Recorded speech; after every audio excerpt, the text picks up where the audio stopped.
In order to build up the Wallom3 mobile, slide the top frame into the base frame.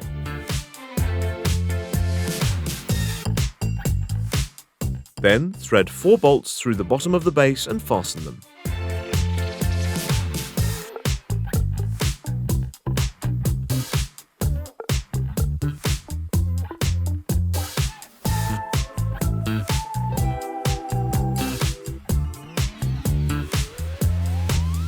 Now wipe the front of the lift thoroughly. Put the system upright and fasten the front plate using the Velcro strips. Next, slide the support arms through the upper frame and secure them.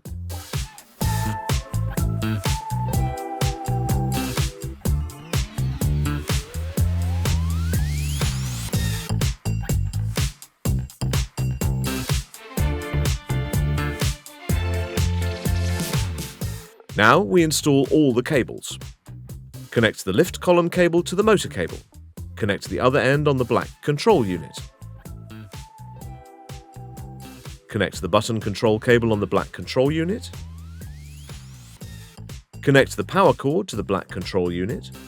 Connect the power cord to a wall outlet.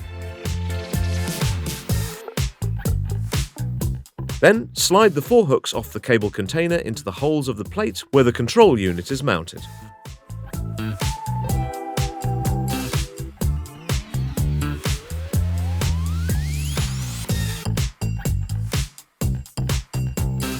Now, mount the 2 brackets on the back of your touchscreen.